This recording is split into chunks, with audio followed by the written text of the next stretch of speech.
Hi. Hello. Yo. I wanted to talk about Clair Obscur Expedition 33 so far. I'm like 6 hours into the game. It's been a bit of a ride. It's been a bit of something I wasn't expecting, actually. First thing I want to talk about is combat. At first I didn't understand it. It took me a while to understand how to dodge, and I still think I have more to learn when it comes to breaking stances. A lot with Mael on how to change her stance and when I should be doing that, stuff like that. But I'm sure it'll sort of happen naturally because as I was playing and at first dodging felt very weird. I thought I wasn't going to get it, but it paces in a way where you just sort of get it. That's a good quality in a game. The other good thing is it gives you an opportunity to practice.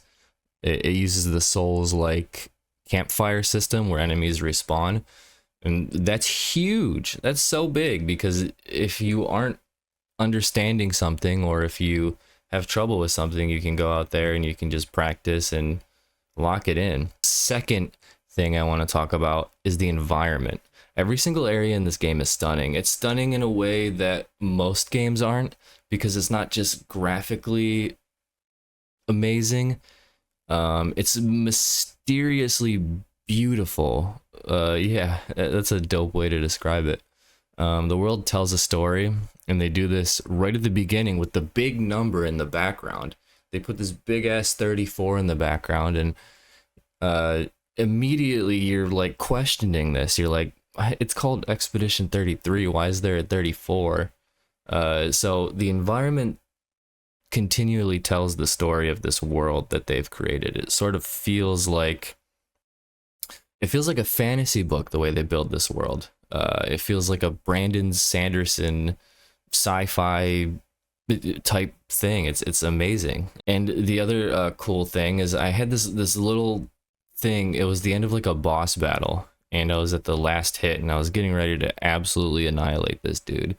And it, instead of allowing me to do the last hit, it did like this cutscene where both the characters came together and they did this sick move to kick the character's ass and beat the living shit out of him, and I thought that was sweet.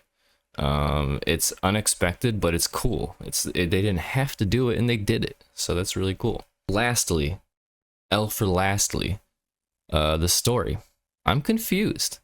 Like any good game with a deep story, you're supposed to be a little confused. I feel like I'm going crazy sometimes, but that's good.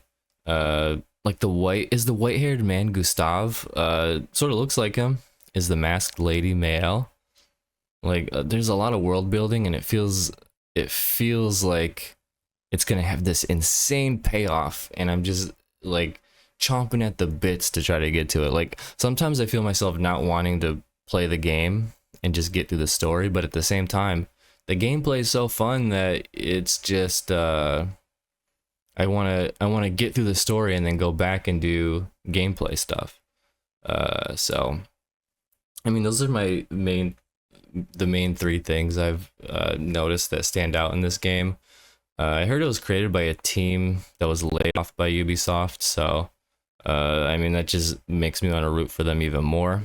The only thing I would change about the game is the run animation because I'm weird. I've always had a weird thing with run animations and things like that. So I mean, this game needs to shoot for Game of the Year. There isn't anything else I think that compares to it so far this year, and it's just another shot in the face to these big corporations who like to control creative freedom when it comes to creating games. We don't want live service bullshit all the time. Like, we want these games too. Give creative freedom to a team and then give them this huge ass budget to do something like this.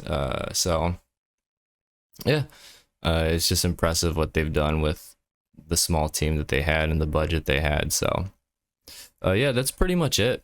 That's all my thoughts on it. I've been streaming it, enjoying it a lot.